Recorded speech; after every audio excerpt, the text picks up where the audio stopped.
The wind over the alkali flats did not howl. It scraped.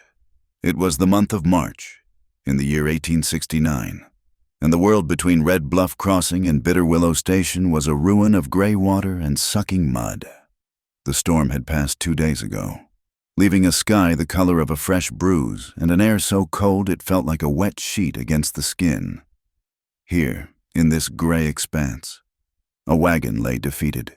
Its front axle was a splintered prayer, the right wheel swallowed whole by the earth. What remained of their canvas roof, shredded by the gale, snapped and popped against the skeletal branches of a drowned cottonwood. The sound was too sharp, too much like a final judgment in the thick, wet silence.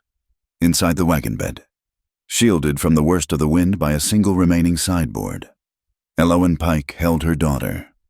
Willa was 6 years old, but felt no heavier than a sack of feed, and Elowen held her with the desperate, hollow-armed grip of a woman who had nothing left to lose but this last, small warmth.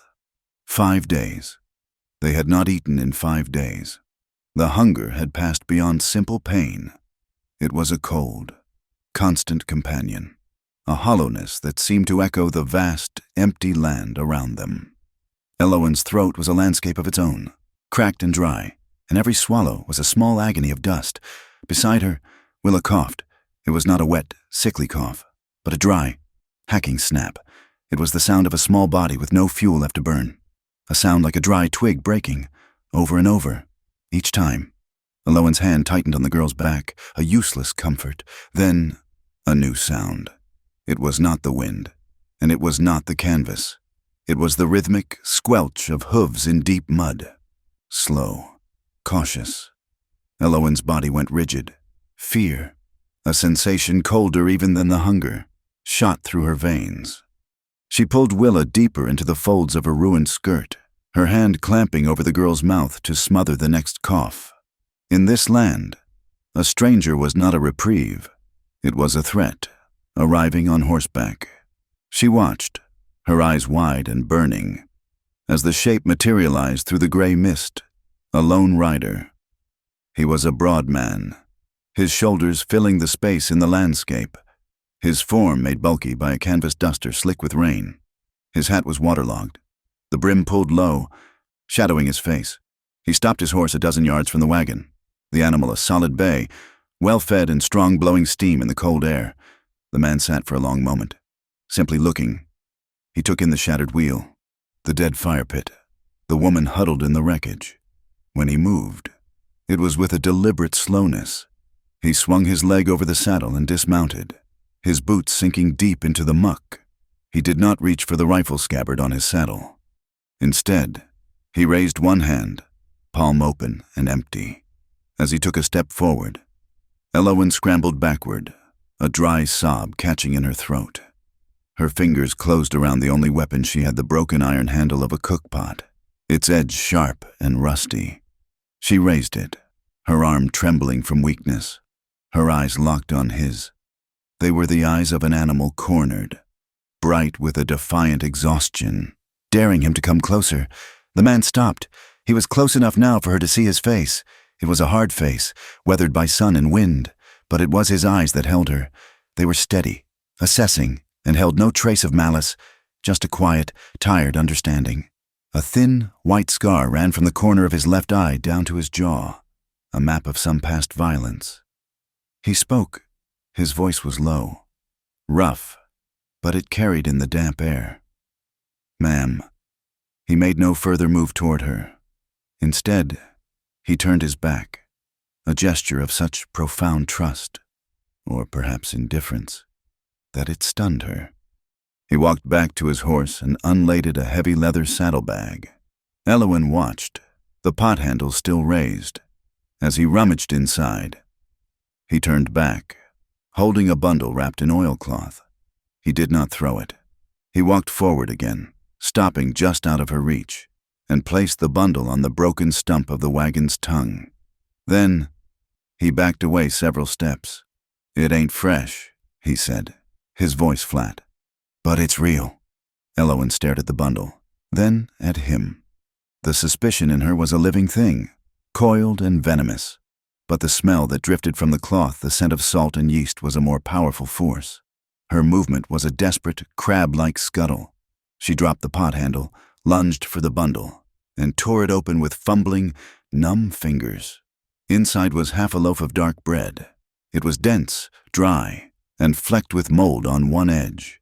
It was the most beautiful thing she had ever seen. Her hands shook so violently she could barely break a piece. She tore off a crust, her own saliva flooding her mouth so painfully she almost gagged.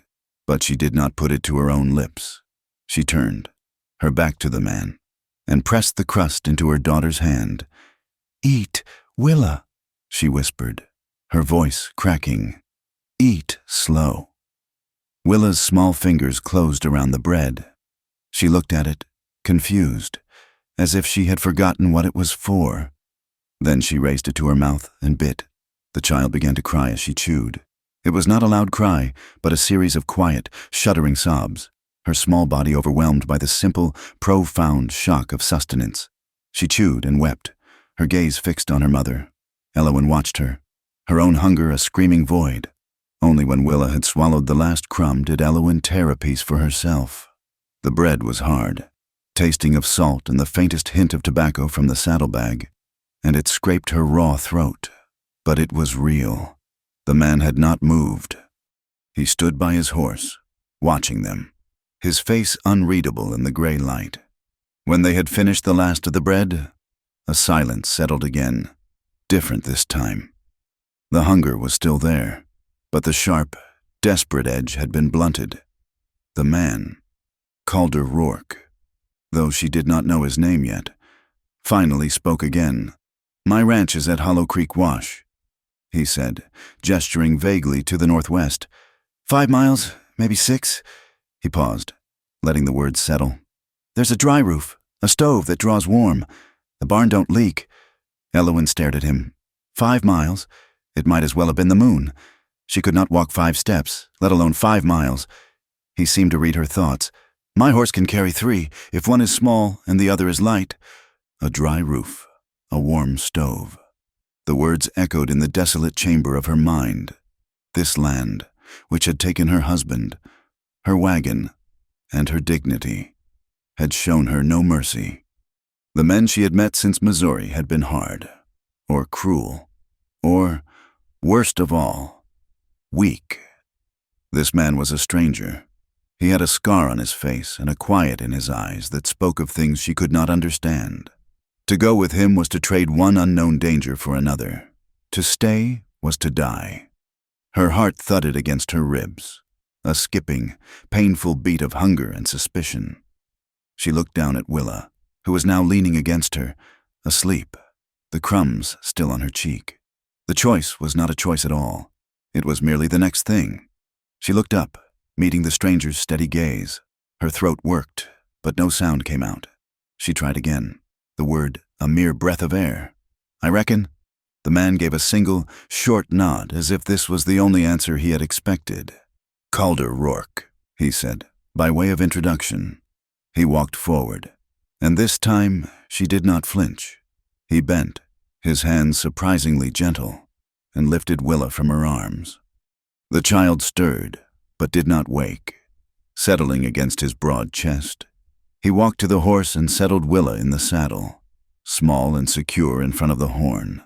Then he turned back to Elowen. He offered his hand. "Ma'am?" She looked at his hand. It was calloused, scarred, the knuckles stark. It was not the hand of a savior. It was the hand of a man who worked, who fought, who survived. She placed her own thin, scraped hand in his. His grip was firm and warm, and for a moment she leaned into the strength of it, her legs threatening to buckle. He did not let her fall. He helped her mount, seating her behind the saddle. He swung up in front of her, taking the reins, his body a solid wall between her and the wind. Elowen wrapped her arms around his waist, her face pressed against the rough, damp canvas of his duster. She felt Willa's small back against her chest. Calder Rourke clicked his tongue, and the horse, with a groan of effort, pulled its hooves from the mud and began the slow, steady walk toward the northwest. Elowen did not look back at the broken wagon. at the grave of her old life. She closed her eyes, breathing in the scent of wet wool, horse, and the lingering sharp smell of lightning that still hung in the air like a late, unheeded warning. The ranch at Hollow Creek Wash was not a home. It was a foothold. Calder Rourke's horse had carried them the 5 miles in a state of near dream, Elowen swaying with exhaustion, Willa a warm, solid weight between her and the man. When they arrived, he slid from the saddle and lifted Willa down first, his movements economical, as if he hated to waste a single one. The house was built of rough-hewn pine, 2 rooms set against a low rise in the land, the wood silvered by wind and time. A thin, pale ribbon of smoke rose from the stone chimney, dissolving instantly into the gray sky.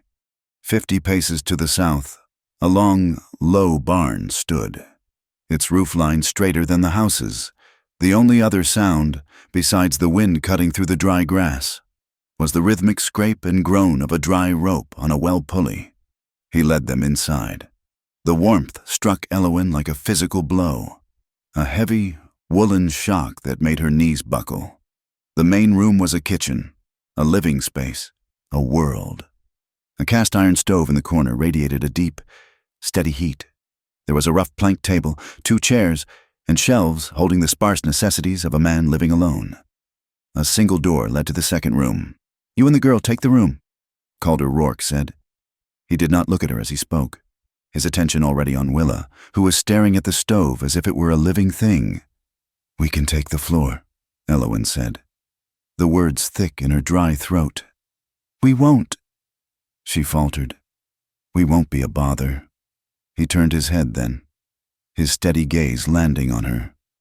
"It's not for necessity, ma'am." He paused, his eyes flickering toward the door of the bedroom. "It's for your peace." She understood. He was not just giving them a bed. He was giving her a door to close, a barrier to put between her child and a stranger. He was acknowledging her fear. He picked up a heavy blanket from a peg by the door. "I sleep in the barn. The stock need watching." He left without another word, closing the main door behind him with a soft, final click. Elowen stood in the center of the room, listening to his footsteps fade toward the barn.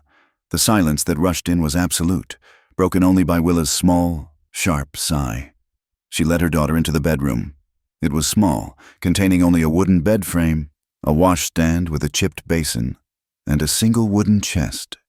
The mattress was a simple ticking stuffed with straw, but it was dry. The blankets were coarse wool, but they were clean, smelling faintly of soap and cold air. Elowen laid Willa on the bed. The child was asleep before her head hit the pillow, her small face, scrubbed clean of its muddy tears, looking pale and fragile in the dim light. But Elowen could not rest. The suspicion, the deep animal mistrust of a woman left unprotected, was a mist that had not yet burned off. She looked at the bedroom door. The latch was a simple wooden toggle. She dragged one of the heavy kitchen chairs and wedged its back under the toggle, a flimsy, useless barricade that nonetheless made her feel marginally better. She did not take the bed. She pulled one of the wool blankets from the frame, wrapped it around her shoulders, and sat on the floor, her back against the wall, her eyes fixed on the door she had just barred. The exhaustion pulled at her, but the fear kept her anchored. She sat there for hours, listening to the house settle, the wood contracting in the cold, the wind outside, and the faint, safe sound of her daughter's breathing. She awoke with a start, a stiff, cold ache in her neck. Gray light was filtering through the single, small window. It was morning. She had slept, upright and armed with nothing but terror. The house was silent. The chair was still wedged under the door toggle. Willa was a small lump under the blankets, still lost to the world. Elowen rose, her joints protesting, and moved stiffly to the bed. It was then she saw it. On the foot of the bed, neatly folded, was Willa's dress. The night before, when she had undressed her daughter, she had noted with a pang of despair that the sleeve was torn nearly off, a victim of the splintered wagon bed. Now, the sleeve was attached, Elowen picked up the small garment. The thread was thick, almost like twine, and dark. The stitches were huge, clumsy, and crooked, pulling the delicate calico in puckered lines. It was the work of a man with no skill for sewing, using a needle meant for mending canvas or leather. She ran her thumb over the rough, uneven seam. He had done this, sometime in the night, while she slept behind her useless barricade. He had taken her child's dress, found a needle, and, with his large, calloused hands, he had mended it. The stitches were crooked, as she would have said back home. Crooked, but they were strong. They were kind. A strange, painful sensation tightened her throat. Her lips, chapped and stiff, pulled into a shape she had not used in days. It was a smile. It lasted only a second. A small, private twitch of muscle. But it was the first. She dressed Willa in the mended garment and left her sleeping. She returned to the main room. The fire in the stove was low, a bed of glowing embers. Calder Rourke was nowhere to be seen. Elowen felt a sudden, sharp need to be useful, to erase the stain of her begging. She was a survivor, not a charity case. She added wood to the stove, her hands clumsy with the iron poker. The smell of wood ash and iron filled the small space. It was the smell of survival. She found his meager stores on the shelves, a half-full sack of flour, a tin of coffee, a smaller bag of beans, a jar of dried prunes. It was a bachelor's kitchen. Functional, uncared for. She began to clean. She wiped the dust from the shelves, stacked the tins, swept the floor with a worn broom. She put the beans on to soak, the simple domestic act grounding her. While sweeping the bedroom, her broom hit a wooden box under the bed frame. It was a simple crate, not a locked chest. Curious, she pulled it out. It was full of paper, ledgers, receipts, bills of lading, all crammed in with no order. She sat on the floor, the box in her lap. She opened the top ledger. It was a mess of smudged pencil, hurried calculations, and entries that bled into one another. She saw items: barley, 2 sacks; wire, 50 feet; tobacco, 1 tin. She saw the price listed for the tobacco and her eyebrows rose. It was daylight robbery. The sound of the main door opening made her jump, scattering the receipts. Calder Rourke stood in the doorway, his arms full of firewood. He stopped, his gaze dropping from her face to the open ledger in her lap. Elowen flushed, a hot, prickly shame. She felt caught, a prying intruder. "I'm sorry," she said, her voice small. "I was sweeping. I found this." He did not move. He just watched her. She felt the need to explain, to justify touching his private things. She tapped the open page with her finger. "These numbers, they're wrong. This column isn't balanced." She looked up at his shadowed face. "I used to work at the freight station. Back in Missouri, I kept the books." It was the first thing she had told him about herself. A small, hard piece of her past, offered up like a coin. Calder looked at her for a long moment. The scar on his cheek seemed to tighten. He did not ask about Missouri. He did not ask about the freight station. He walked past her, dumped the wood in the box by the stove, and turned. "The pencil is on the mantel," he said, and then he left, closing the door behind him. It was not an accusation. It was permission for the rest of the day. Elowen worked, with Willa playing quietly on a rag rug by the fire. Elowen sat at the table, the ledgers spread before her. The pencil stub felt good in her hand. The world, which had become a terrifying landscape of mud and chance, shrank to the comforting, absolute logic of addition and subtraction. She sorted the chaotic slips of paper. She found errors. She found patterns. The man, Calder Rourke, was a fine rancher, she assumed, but he was a terrible bookkeeper. He was being bled dry by his suppliers. She found the name, again and again. Voss Suppliers, the same name attached to the outrageous tobacco price. They were his source for salt, for oats, for tools, and on last month's invoice, she found it a charge for shipping, added twice. When Calder returned at dusk, The smell of bean soup and baking flour filled the cabin. He stopped, sniffing the air, a flicker of surprise in his eyes. Willa ran to him, hiding behind Elowen's skirt, but peeking out. Elowen was at the table, the ledgers stacked neatly. He walked over, his boots heavy on the planked floor. He looked at the top ledger. She had left it open to the last page she had worked on. The smudged columns were gone. In their place, her neat, precise script had balanced the accounts. And in the margin, next to the final tally, she had written a single, clear note. Voss suppliers overcharged last month. Calder Rourke read the note. He looked at the neat column of figures. He looked at the receipts, now spiked on a nail by the shelf. Then he looked at her. He did not thank her. He did not praise her. He simply gave a short, single nod, a gesture of acknowledgement that felt more real than a dozen polite words. They ate the soup in silence, Willa sitting between them. They had not spoken of Missouri. They had not spoken of the wagon, or the man whose name Elowen still wore. But the silence in the small cabin was different now. It was no longer the cold, empty silence of the wind. It was the wary, watchful quiet of two people who had, without words, just made a bargain. The high plains morning broke cold and sharp, the sun a pale disk in a sky that promised nothing.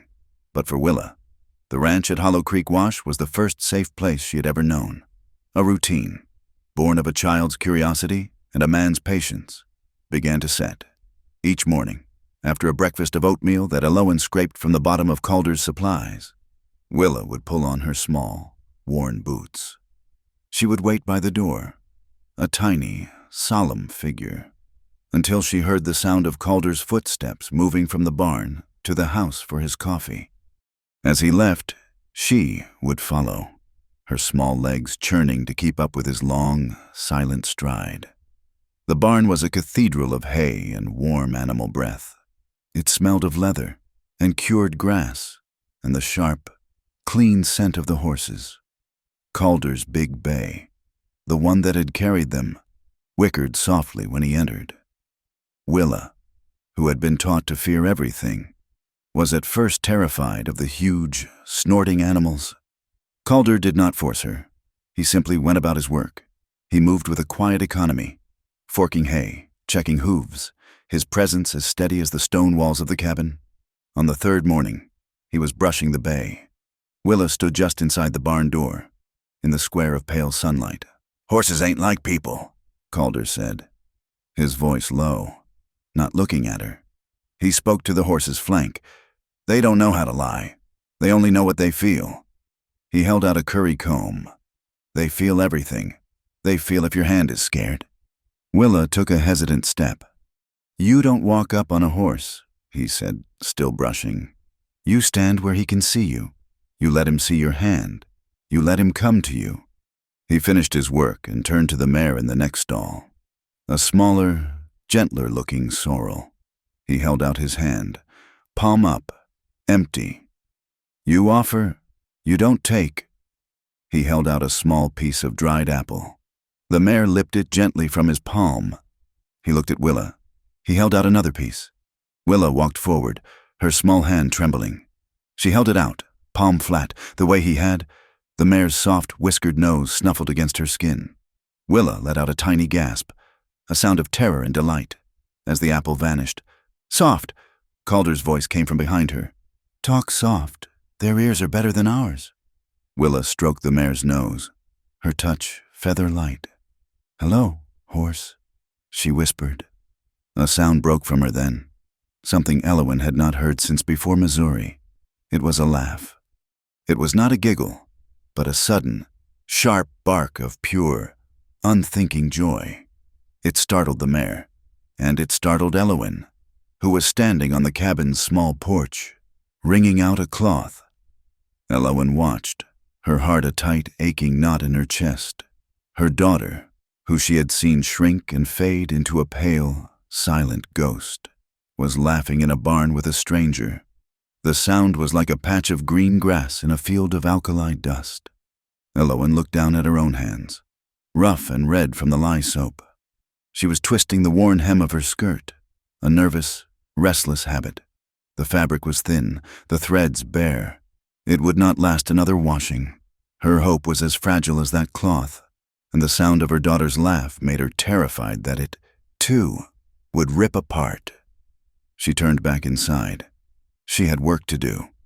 While Calder and Willa were in the barn, Elowen was at the kitchen table. The ledgers were her territory now. She had taken his chaotic records and imposed upon them the fierce, clean logic of her neat columns. She was more than a guest. She was earning their keep. When Calder came in for his midday meal, she did not look up. She waited until he was seated, a plate of beans and cornbread in front of him. "You're paying too much for salt," she said, her voice flat. "And for ammunition." He stopped, his spoon halfway to his mouth. "Voss suppliers," she said, tapping the ledger. "They're charging you freight from Santa Fe, but the last 2 shipments came out of Red Bluff Crossing. That's a 2-day ride, not a 10-day one. They're padding the bill by almost 40%. She pointed to another line. "And this, 3 boxes of cartridges. You can get the same for half that at the Sagebrush Ferry, if you buy direct from the freight agent." Calder looked at the page. He saw her clear, sharp figures. He saw the notes in the margin.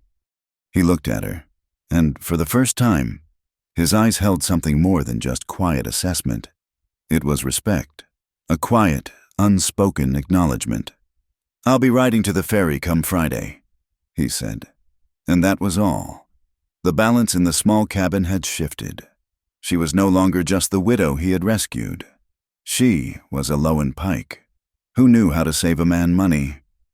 The rumor came a week later. Calder had returned from Sagebrush Ferry, his saddlebags heavier, his supplies bought for 1/3 less than he was used to. He brought with him a small bag of peppermint sticks for Willa and for Elowen, a bolt of plain, brown calico. He had left it on the table without a word. He also brought news. "There's talk at the ferry," he said that evening, his hands busy mending a piece of tack. The lamplight cast deep shadows under his eyes. "A man was through there last week, asking questions." Elowen, who was cutting thread for a new dress for Willa, went still. "A man in a city coat," Calder continued, his voice low, "wearing a badge. Not a sheriff's star, something else. A custodian. He called it." Elowen's scissors slipped, scoring the wooden table. "He was looking for a child," Calder said, his eyes on his work. "A girl, an heiress. He said, 'Come into some land.'" Elowen's blood ran cold. She said nothing, her hands frozen on the table. The silence stretched, filled only by the snap and pop of the fire. Calder did not press her. He simply left the words in the air, a new, heavy weight in the small room. The truth came out 3 days later, not from Elowen, but from Willa. Calder was fixing the hinge on the cabin door. Willa sat on the floor, playing with a small doll she had made from a corn husk and a piece of Elowen's old apron. She was murmuring to it, a quiet, one-sided conversation. "We have to be quiet now," Willa whispered, her small face serious. "We have to hide. Don't say his name." Calder paused, his hand on the hammer. Willa wrapped the doll tighter in its scrap blanket. "Don't say Ephraim's name," she whispered, her voice fierce. "Or he'll find us. He'll find us and he'll take us." The hammer slipped from Calder Rourke's hand. It struck the floor with a dull, heavy thud. Willa gasped and looked up, her eyes wide with fear, realizing she had spoken the forbidden name aloud. Elowen, who had been stirring a pot at the stove, closed her eyes. The lie she had been holding, the secret she had guarded with her silence, had just been undone by a child's game. Calder turned slowly, his face grim. His eyes did not go to Elowen. They went to the child. "Ephraim," he said, his voice flat. Elowen put the spoon down. "Her uncle," she said, her voice hollow. "Her mother's brother." Calder's gaze finally lifted to meet hers. "Her mother was my husband's first wife," Elowen said, the story coming out in a dull, rehearsed monotone. "She died. My husband, Mr. Pike, was a good man. but a frail one. He died last winter. He owned land back in Missouri. Pike's Run. It wasn't much, but it was his. He left it to Willa. She wrung her hands in her apron. He didn't trust him. Ephraim. He knew his character. Ephraim Voss. Calder said it was not a question. Elowen nodded, her shame a hot flush on her face. The same. Voss suppliers. She saw the pieces click into place in his mind. The man who had been hunting her was the same man who had been cheating him. Pike's Run has water, Elowen said, her voice barely a whisper. The railroad is coming through. That land is worth a fortune now. Ephraim is the only blood kin. He petitioned the court. He said I was an unfit mother, a stepmother, that I was only after the land. He was granted guardianship of Willa, to protect her interests, to protect the land. She took a shuddering breath. He doesn't want Willa. He wants Pike's Run. And to get it, he has to have her. We ran. We've been running for 6 months. Calder Rourke stared at her, his face a mask of stone.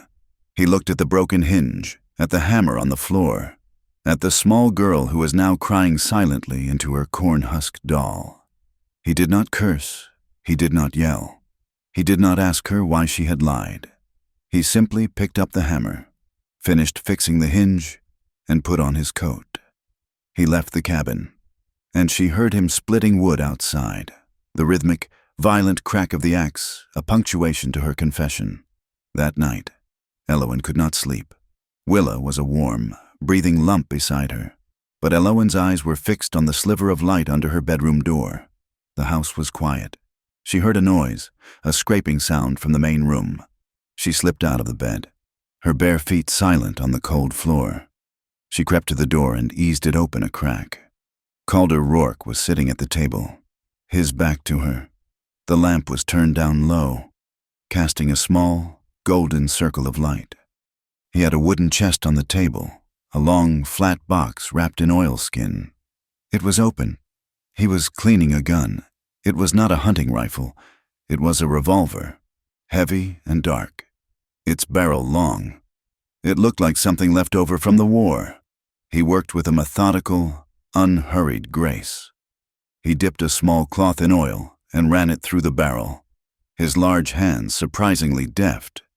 He wiped down the cylinder, the metal gleaming dully in the low light. He did not seem angry. He seemed focused, as if he were balancing a ledger or mending a broken hinge. When the gun was clean to his satisfaction, he reached into a small canvas bag. He took out the bullets. One by one, he slotted them into the cylinder. Each one made a small, oily, metallic click. Click. He was a man who had been cheated. Click. He was a man whose home had been invaded by a threat. Click. He was a man who had mended a child's dress. Click. He was loading a bullet for Ephraim's greed. Click. He was loading a bullet for a widow's fear. Click. He loaded the 6th and final bullet, a heavy, unspoken vow. He spun the cylinder. It made a soft, whispering steel sound. He snapped it shut. Elowen was standing in the doorway, her hand on the frame, a water bucket she had forgotten to fill still in her other hand. He looked up. He saw her. He did not startle. He did not hide the gun. She stood in the dark threshold, a shadow in a thin nightgown. She looked at his face, at the scar that was thrown into sharp relief by the lamplight. She looked at the heavy revolver on the table. She did not say, "Thank you." She did not say, "I'm sorry." She did not say, "Don't." She simply stood there, and the silence between them, which had first been the silence of strangers, and then the silence of suspicion, and then the silence of a wary truce, changed. It was no longer cold. Elowen nodded once, a small, barely perceptible movement. She turned, walked to the main bucket, filled her pitcher, and went back to her room, closing the door behind her. She did not wedge the chair under the toggle. The day it happened. The air was yellow. It was a week past the visit to Sagebrush Ferry, a high, hot afternoon where the sun pressed down with a physical weight, baking the moisture from the ground until the air shimmered. The sky was a pale, bleached-out blue, and the wind had died, leaving a silence that felt heavy and expectant. Calder was on the porch, mending a bridle, the scent of leather and oil rising in the heat. Elowyn was inside, rolling out dough for corn cakes, the cabin providing little relief from the oppressive warmth. Willa was playing on the floor by the open door, in the only patch of breeze, humming to her corn-husked doll. It was Willa who saw it first. She stopped humming. "A man is coming," she said, her voice small and flat. Elowyn's hands froze in the flour. She looked at Calder, who had already risen, his head turned toward the road. A plume of dust was rising from the south, too slow for a runaway horse, too deliberate for a simple traveler. It was a single rider, but he rode with an arrogance that made the dust itself seem insolent. Calder moved to the corner of the porch, where his splitting axe was leaned. He picked it up, the weight settling in his hand, and began to test the edge with his thumb, as if he were simply planning to chop wood. Elowyn stepped into the doorway, her hand finding Willa's shoulder. She pulled the child behind her skirt. "Go to the bedroom. Willa," she whispered. "Play on the bed. Now." "But Now," Elowyn commanded, her voice sharp with a fear that tasted like metal. Willa scurried away, and Elowyn heard the bedroom door click shut. The rider came on, never wavering. He stopped his horse, a high-strung, sweat-darkened black, a dozen yards from the porch. He was not a rancher. He wore a gray, woolen frock coat, buttoned tight despite the heat, a thin layer of yellow dust covering the shoulders. He was a pale man, with a narrow face and small, dark eyes set too close together. A fine silver chain was strung across his vest, and pinned to his coat, gleaming brightly in the sun, was a polished, circular badge. It did not say sheriff. It said custodian of the court, Ephraim Voss. He did not dismount. He sat on his horse, looking down on them, his lips curled in a small, confident smile. "Mrs. Pike," he said, his voice as smooth and thin as machine oil. "You have led me on a considerable chase. I must admire your stamina, if not your judgment." Calder did not speak. He just stood there, the axe in his hand, his body loose, watchful. Voss's eyes slid from Elowyn to the man on the porch. His smile faltered, turning into a sneer of appraisal. "And you have found a protector. How? Typical. Step aside. Sir, this is a legal matter." He reached into his coat and produced a folded sheaf of papers, holding them out. "I have papers from the circuit court. I am here to take possession of the child, Willa Pike, and to impound the assets belonging to her estate." Elowyn's stomach turned to ice. Assets? He meant Pike's run. He meant her daughter. Calder spoke, his voice quiet, almost conversational, but it cut through the heavy, hot air. "You're on my land." He took a step forward, off the porch, and laid the axe on the railing. He did it slowly, deliberately. He was showing his empty hands, but it was not a gesture of peace. It was a clarification. "On my land," Calder repeated. "You only got one direction. Back." Voss's oily smile returned. He gestured, a small, elegant flick of his fingers, toward the low ridge that marked the property line, half a mile south. "I am not alone, you fool," he said. Elowyn's eyes followed his gesture. Her heart stopped. 3 men on horseback. They were sitting on the ridge, still and dark against the bright, shimmering sky. They were too far to see their faces, but their outlines were enough. They were not ranchers. They were not neighbors. They were vultures. The Bram Klein crew. Their names were a byword for trouble.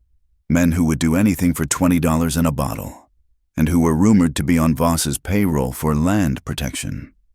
Voss was not just here with papers. He was here with guns. Elowyn backed into the cabin, her hand fumbling for the door, for the bar, for a lock that did not exist. She heard Willa's muffled sob from the bedroom, and her resolve hardened. She would not hide. She grabbed the heavy iron skillet from the stove and stepped back into the doorway. The skillet held down at her side, a useless, heavy weight of defiance. "A skillet, ma'am," Voss tittered, a high, unpleasant sound. Against 3 rifles, your protector here seems to have led you from one bad decision to another. Now, give me the child." "No," Elowin said. The word was low. A growl. "No," Calder said. At the same time, Voss sighed, as if genuinely disappointed. "So be it." He began to raise his hand, a signal to the men on the ridge. A new sound, the clatter of a wagon, the jingle of harness, coming fast from the west, from the direction of the ferry. "What's this?" Voss snapped, his head turning, annoyed by the interruption. A battered farm wagon, pulled by 2 mismatched mules, rattled into the yard and stopped, blocking the path between Voss and the cabin. A man was at the reins, a broad, weathered farmer with a shock of white hair, Ira McCord. Beside him, holding a long-barreled rifle across her lap, was a woman in a canvas duster and a man's hat, Polly Dugan. She ran a small herd on the next section over, and was known for her sharp shot and her sharper tongue. Neither of them looked at Voss. Ira McCord set the brake on his wagon with a loud scree. He looped the reins. "Calder," he nodded, his voice mild. "Polly and me was just comin' by to see about that fence post you was lendin' me." Polly Dugan said nothing. She simply swung her legs over the side of the wagon, her rifle in her hand. She did not point it. She just held it, its presence a loud statement in the quiet yard. She walked over to the porch and stood next to Elowin, close enough that their shoulders almost touched. She smelled of horse and sulfur. Voss stared, his face a mask of disbelief. "This is official court business. You're interfering." "Afternoon. Ira, Polly," Calder said, his voice calm. He turned his gaze back to Voss, and the dynamic in the yard had shifted. It was no longer one man and a woman against the law. It was 3 neighbors. 4.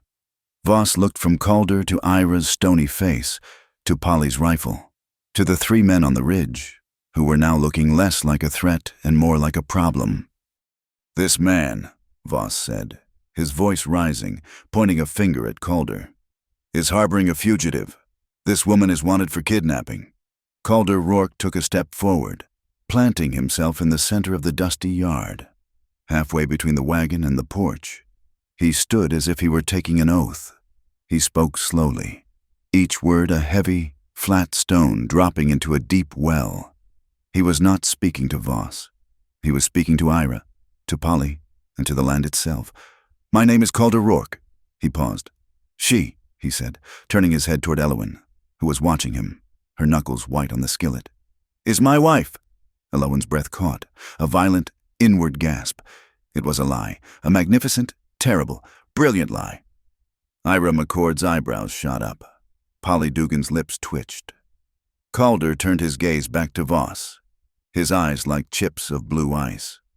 "The child," he said, his voice dropping even lower, "is my daughter." The silence that followed was absolute. The lie was a cock-go, a stake, driven straight into the hard, dry earth. It was a claim, staked in front of witnesses, undeniable. Ephraim Voss stared. His mouth opened, then closed. He saw the paper in his hand for what it suddenly was, a claim on a child who had just been claimed by another. A child who was no longer just Willa Pike, but Calder Rourke's daughter. He looked at Ira, who was now slowly, methodically, checking the load of the shotgun he kept under his seat. He looked at Polly, who was sighting an imaginary rabbit on the horizon. He looked at Calder, who had not moved, who would not move, who had just built a fortress of 3 simple, false sentences. And he saw the men on the ridge, who were not being paid to start a small war. Ephraim Voss's face, pale with dust and anger, contorted. He was a man of paper, of backroom deals, of purchased threats. He was not a man for an open, 3-to-1 fight in a hot yard. He laughed, a short, ugly bark. Wife, daughter, a desperate, clumsy lie, rancher. He folded his papers and put them slowly back inside his coat. He gathered his reins. "This changes nothing. The law is the law. You think your neighbors will protect you when the real law comes?" He leaned forward in his saddle, his voice dropping to a venomous whisper. The papers will come, Rourke, and the cuffs will follow. For both of you. He pulled his horse's head around. So violently, the animal reared. He spurred it, digging his heels in, and galloped away. A gray-coated man swallowed by a cloud of his own yellow dust. On the ridge, the three men watched him go. They looked at the yard, at Calder, at Ira's shotgun, at Polly's rifle. They turned their horses, not in a hurry, and simply evaporated. They melted back into the heat haze, gone. In the yard, the silence returned, thick and heavy. Polly Dugan spat a stream of tobacco juice into the dust. "Wife, huh?" she said, not looking at Calder. "Moves fast." Ira McCord just grunted. "Reckon I'll be back for that fence post tomorrow. Calder, seems you got family matters to attend to." He clicked to his mules, and the wagon rattled away, leaving them alone. Calder turned and looked at Elowen. She was still standing in the doorway, the heavy skillet hanging from her hand. Her face was as pale as flour. She was trembling, a fine, violent shudder. He walked past her, onto the porch. He picked up his axe from the railing, his knuckles brushing the wood. Elowen let out a breath she had been holding since the rider first appeared. It came out as a long, ragged, tearing sound, like a woman surfacing from a deep, cold well. She had not been rescued. She had just been tied to a new, more dangerous anchor. The storm had not passed. It had just been given a name, and it was still on the horizon, coming closer. The next afternoon, the world was silver. The oppressive, yellow heat of the day before had broken. A cool, clean wind was blowing from the north, and the sky was a high, pale blue. The light, as it filtered through the leaves of the single, massive eucalyptus tree by the creek, was the color of hammered silver, cool and quiet. This was where Calder chose. Reverend Amos Keene had ridden in from Sagebrush Ferry. He was a tall, thin man whose black coat was as worn as the landscape. His face a map of sun-baked gullies. He had a Bible in his hand, its pages soft and grayed with use. Ira McCord and Polly Dugan stood as witnesses, their presence a quiet, solid endorsement. They had not come for a party. They had come to see a thing done, and done right. Willa stood between Elowen and Calder, holding one hand from each of them. There were no flowers. There was no ring. The only music was the sound of the wind in the eucalyptus leaves and the rush of the creek over the stones. Reverend Keene did not read long. His voice was rough, accustomed to speaking over the wind. He spoke of the hardship of the land and the necessity of partnership. He spoke of shelter and of a shared hearth. "The good book speaks of grand unions," he said, his eyes on Calder, then on Elowen. "But out here, a vow is a simpler thing. It is bread. It is water. It is a locked door against the night and a shared fire against the cold. It is a promise to stand." He looked at Calder. "Do you take this woman to shelter her, to provide for her, to stand for her and her child as your own?" Calder Rourke's voice was low and steady. "I do." He looked at Elowen, who was wearing the new, plain dress she had sewn from the calico he had brought. "Do you take this man to build a home with him, to share his hearth, to stand with him?" Elowen looked at Calder. She saw the scar on his cheek, the steadiness in his eyes. She saw the man who had given her bread, who had mended her child's dress, who had cleaned his gun for her, who had lied for her. "I do," she whispered, the words carried away on the wind. "Then what has been declared on this land, in the eyes of God and your neighbors?" The Reverend said, "Is done." Calder's calloused hand was already holding hers. It was not a soft, romantic gesture. It was a joining, a pact. It was the simplest and most profound handshake of her life. It was over, except it was not. Willa, who had been watching the entire exchange with a serious, unblinking gaze, let go of their hands. She stepped forward, directly in front of Calder. He looked down at her. "I'm not," Willa said, her voice small but clear. "I'm not your blood, I know." Elowen's breath hitched, a small, pained sound. "But," Willa continued, her chin trembling but her gaze firm, "I want to call you Pa." The silence that followed was absolute. Even the wind seemed to pause. Calder Rourke's jaw clenched. He looked at this small, 6-year-old girl who had come from the mud, from a life of fear. He did not speak. He knelt. He went down on one knee in the dirt, bringing his face level with hers. The scar on his cheek was stark. His eyes, in the bright, slanting sun, looked wet. He did not wipe them. He simply held his hand out, palm up, the same way he had offered the mare an apple. Willa did not hesitate. She threw her small arms around his neck, burying her face in his shoulder, her small body shaking with a sob. Calder's large arm came up and enveloped her, holding her tight against his chest. He pressed his face into her hair. He nodded. He just nodded, over and over, his eyes squeezed shut against the stinging light. That night, the cabin felt different. It was no longer a refuge. It was a home. Willa was asleep in the bedroom, her corn-husked doll clutched in her hand, her face peaceful for the first time. In the main room, Elowen was baking. It was her first loaf in this kitchen. She had saved a small bit of flour from their meals, cultivating a sour, wild yeast in a jar by the stove. Now, she was kneading the dough. Her hands, which had been so thin and trembling, were strong. She punched the dough, folded it, turned it, her movements rhythmic, certain. The smell of the fermenting yeast, alive, acidic, hopeful smell, mixed with the sharp scent of the wood ash from the stove. It was the smell of a promise being kept. At the table, Calder was not cleaning his gun. He had a piece of paper, an inkwell, and a pen. He was writing. His large, rough hand, which was so at home with an axe or a rein, looked clumsy with a delicate pen. But his strokes were deliberate. He was writing a letter to the circuit judge in Santa Fe. Elowen could not read the words from where she stood, but she knew what they were. I am writing to inform the court. His hand was forming, that on this day, I have taken as my lawful wife, Elowen Pike, now Elowen Rourke. The scratch of the pen on the paper was the only sound. Furthermore, I do declare my intention, under the law of this territory, to adopt her child, Willa, as my own daughter. Willa Rourke. Any and all matters concerning her welfare and estate are now my own.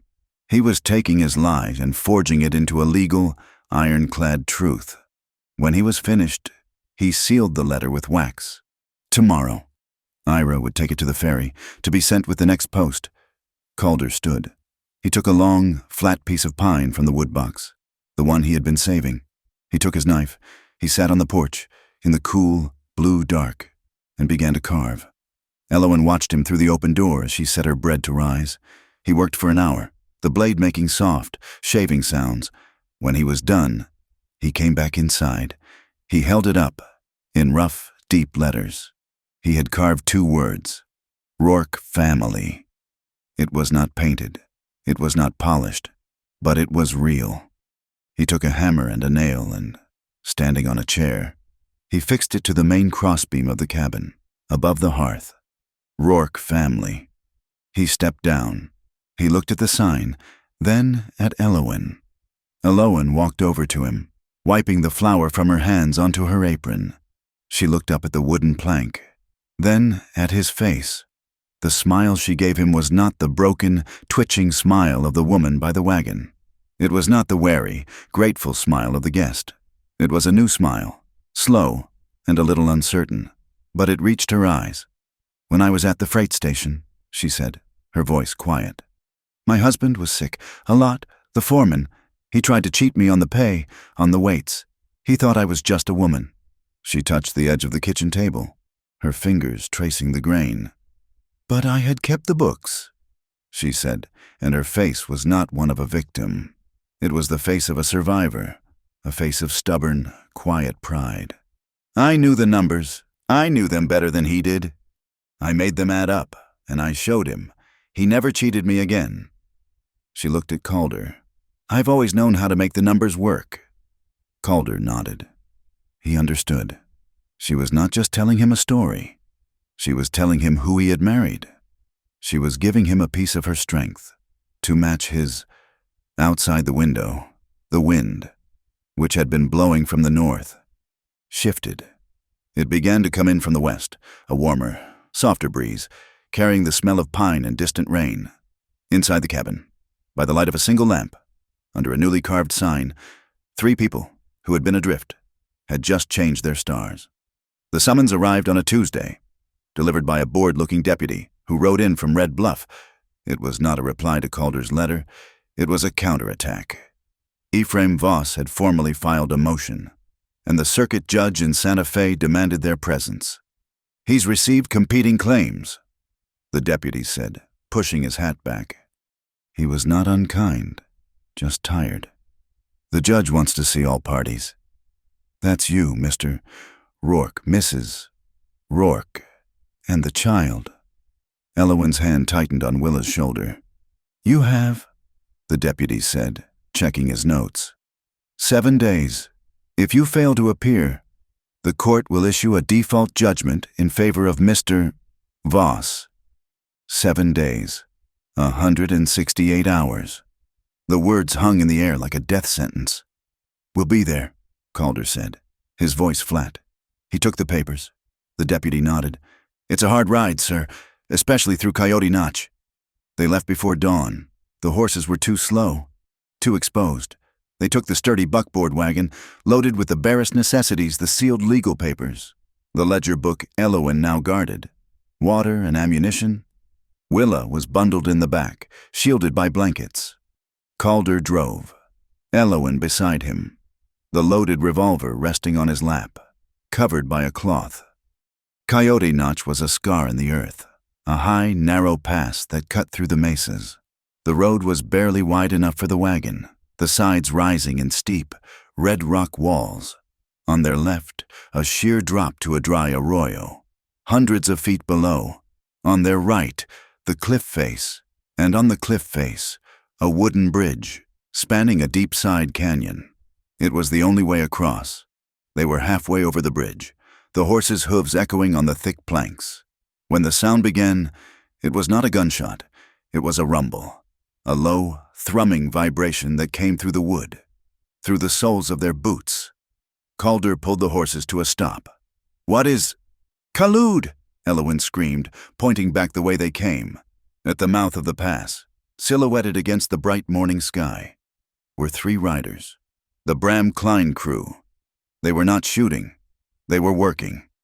They were driving a small herd of cattle, maybe 20 head, pushing them hard and fast into the narrow pass, directly at the wagon, directly at the bridge. "It's a stampede," Elowen whispered, her blood turning to ice. "It's a trap," Calder said, his voice grim. "They mean to push us off." The cattle, trapped by the narrow canyon walls, had nowhere to go but forward. They saw the wagon on the bridge and bellowed, their horns a-clattering, terrifying forest. Calder's mind worked with the cold, fast precision of a machine. He had seconds. He jammed the brake. "Elowen!" he yelled, his voice cutting through the growing roar. "The crate! The heavy one!" He jumped from the driver's seat, not onto the bridge, but into the back of the wagon. He grabbed the tailgate's locking pin, his fingers sure and fast. "What are you doing?" Elowen cried. He ripped the pin free, creating a barrier. He shoved his shoulder against the heavy supply crate, the one filled with spare iron and tools. "Push, help me push it," Elowen, dragging Willa with one hand, threw her weight against it. The heavy crate slid, teetered, and then crashed from the back of the wagon onto the bridge planks, landing on its side. It was a solid 4-foot obstacle of oak and iron. The cattle, now only yards away, saw the new barrier.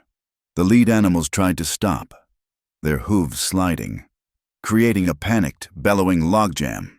"It won't hold them," Calder said. "It just bought us time. Grab Willa, get across the bridge, now!" As if to punctuate his words, a rifle shot cracked from the cliffs above. Not from Klein, someone else, a 4th man, providing cover. The shot was not aimed at them. It was aimed at the horses. The lead wagon horse screamed, a terrible, high-pitched sound. A dark, wet line appeared on its flank. A graze. The animal, mad with pain and terror, reared, snapping the tongue of the wagon. The entire buckboard lurched sideways, its left wheels cracking through the bridge's railing. Hanging precariously over the void, Willa screamed.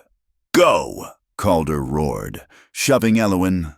The bridge floor was splintered. Elowen grabbed Willa, pulling her from the tilting wagon.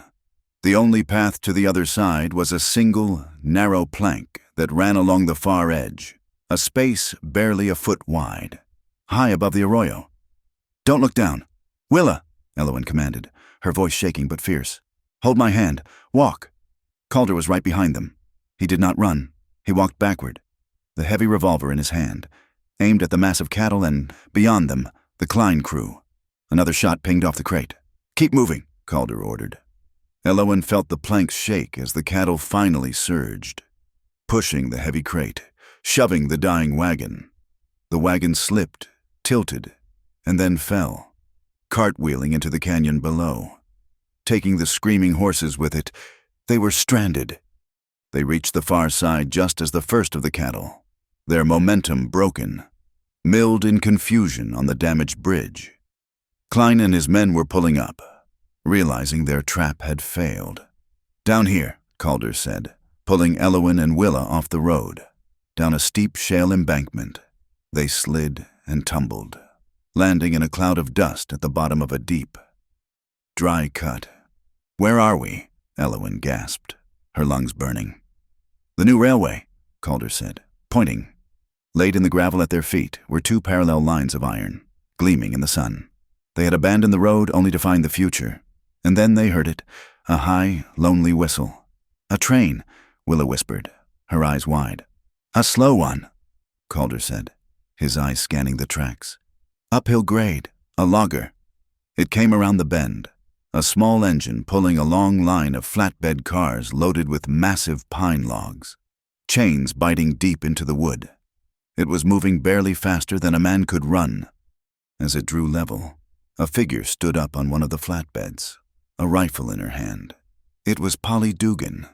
She was riding guard on her own freight, heading for the Santa Fe lumber yard. "Polly!" Calder yelled, running alongside. Her eyes widened in disbelief. "Calder, what in the blazes are you—" "No time, take Willa." He cupped his hands. "Willa, jump to Polly." He lifted his daughter and, with a powerful heave, tossed her up. Polly, strong as a man, caught her under the arms and pulled her onto the flatbed. Elowen was next. She ran, grabbed the iron ladder on the side, her skirt tearing. Calder was below her, his hand on her back, pushing her up.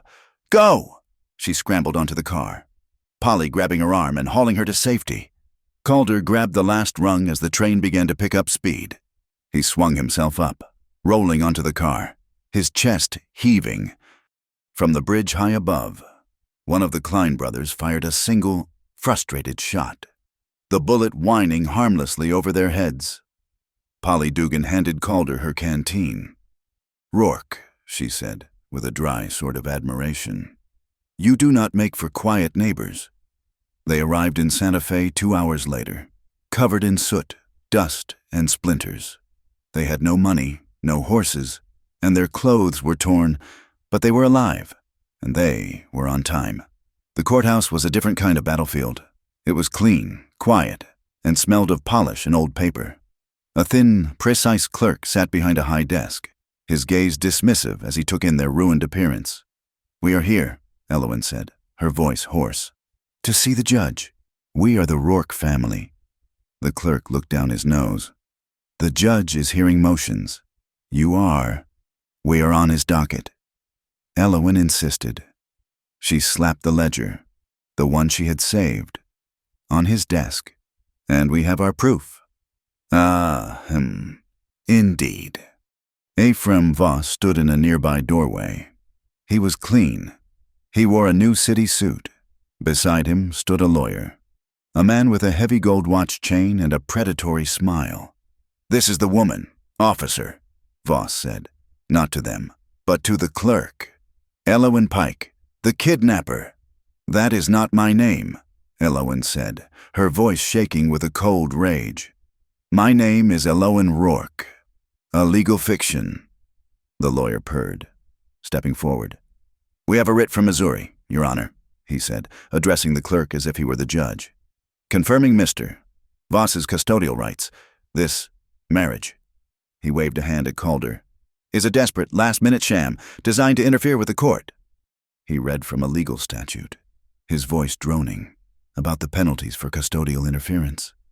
Calder stood silent, his hands clenched, his face a thundercloud. He was a man of action, and in this room, his actions were useless, but Elowin's were not. "He's a thief," Elowin said, her voice clear and loud, cutting through the lawyer's speech. Voss and the lawyer stopped, stunned. "Slander," Voss hissed. "She is delusional." "I am a bookkeeper," Elowin said, her voice gaining strength. She opened the ledger on the clerk's desk. "And he is a common thief." She turned the pages, her finger jabbing at the neat columns she had created. "He is Ephraim Voss," she said to the clerk. "Voss Suppliers, and he has been systemically defrauding every rancher in your territory, including my husband. Here," she pointed, "is the freight overcharge, 40%, added to every bill. Here," she pointed again, "is the double billing for supplies, and here," she pulled out the invoices she had stuffed in her dress, "are the statements proving he was billing Mr. Rourke for goods from Santa Fe, when his own agent in Red Bluff was filling the order. This is not about a child, sir. This is about Pike's Run, and it is about silencing me, because I am the only one who has seen his books." The clerk, who had been dismissive, was now pale. He looked from the ledger to Ephraim Voss's suddenly sweating face. "These are serious allegations, madam." "They are facts," Elowin said. "Check his accounts. Check his warehouse." The clerk stood. "Wait here." He disappeared into the judge's chambers. They stood in a terrible, loud silence for 5 minutes. Voss was whispering furiously to his lawyer, who no longer looked so confident. The clerk returned. He did not look at Voss. He looked at Calder and Elowin. "The judge will order a full investigation into the commercial activities of Voss Suppliers, effective immediately." Voss looked as if he had been struck. "Pending that investigation," the clerk continued, "and in light of these new, disturbing allegations, the judge is disinclined to grant Mr. Voss's motion." He stamped a paper. "The court temporarily recognizes the marriage and affirms the guardianship of the child. Willa Rourke to Mr. and Mrs. Calder Rourke. Pending final review. You may go." They walked out into the blinding Santa Fe sun. They had won. Polly paid for their train tickets home, a passenger car this time. As the train rattled back toward the pass, Elowin looked at Calder. "He looked like he wanted to kill you," she said softly. "He'll try," Calder said, his eyes on the passing landscape. "It's not over, is it?" Calder met her gaze. "No," he said. "It's not. We beat him in his world of paper, but he'll come back, and next time, he'll come back in ours. We didn't just win a child, Elowin, we just went to war with his wallet. And men like Voss, they'll kill to protect that." The sound of the rain was a comfort. It had begun in the late afternoon, a soft, gray drizzle that followed them home from the rail line, and as evening fell, it had settled into a steady, drumming rhythm on the cabin's tin roof. It was a sound that shut the world out, a percussive, enclosing sound that made the small, warm room feel like the only safe place on earth. Willa was long asleep in the bedroom, exhausted by the journey and the terror, secure in a way she had never been. The door was closed, her breathing a faint, unheard whisper in the cabin's new silence. Elowin was by the stove, her hands in the dough. The loaf she had baked the day of their wedding was gone. This was the second. She was starting again, her hands, flour-dusted to the wrists, moved with a practiced, rhythmic pressure. She pushed, folded, turned. The dough was alive, pliant and warm, a living thing she was nurturing. The scent of the wild yeast was sharp and clean, a counterpoint to the smell of the wet pine and damp earth outside.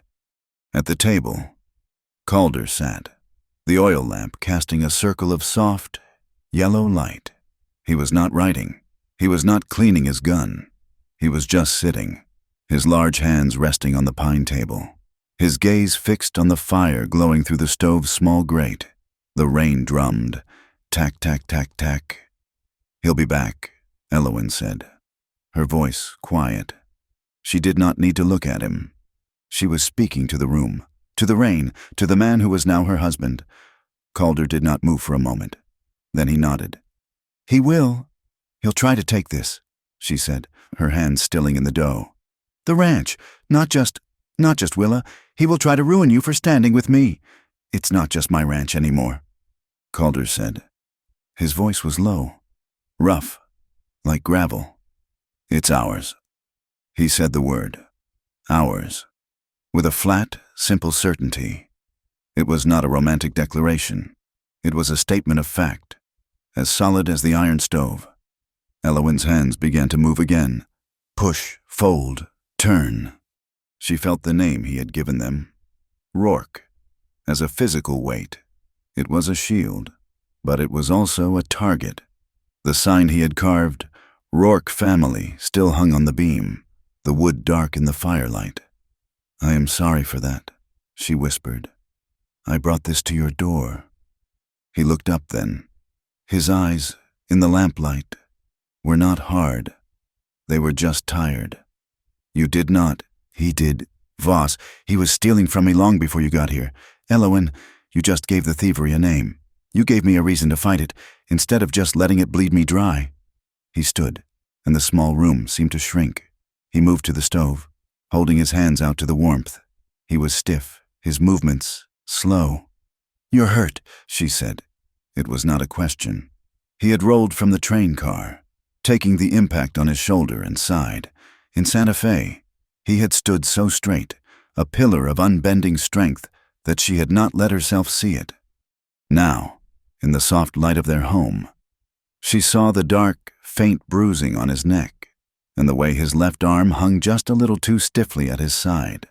He tried to shrug, a motion of dismissal, and a sharp, involuntary wince crossed his features. "It's nothing. A bruise." Elowen dried her floured hands on her apron. She moved from the bread, from the task that was her anchor, toward him. He was a stranger, still, in so many ways. He was the man she had married out of necessity, out of a desperate, shared defiance.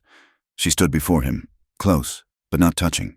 She could feel the heat radiating from his body, a different, more vital warmth than the stove. "Let me see," she said. He did not argue. He simply stood, waiting.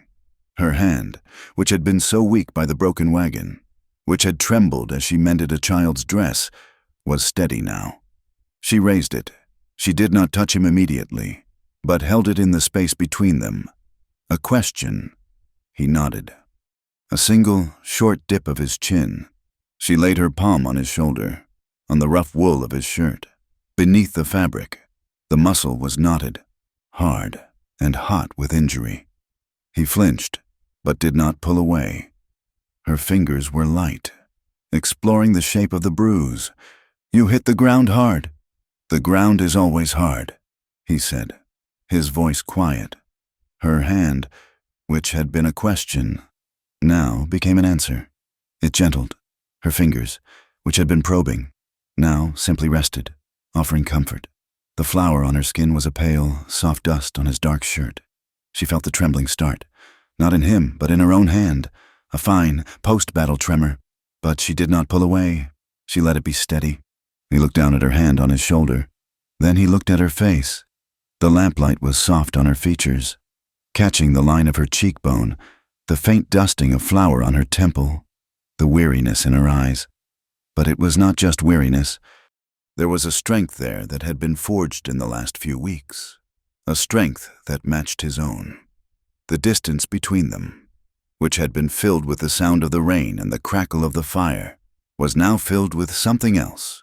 It was the heavy, weighted silence of two people on the edge of a new, unknown territory. He did not move. He was a man who had offered her a hand. He had offered her bread. He had offered her his name. He would not take. He would only offer. She was the one who moved.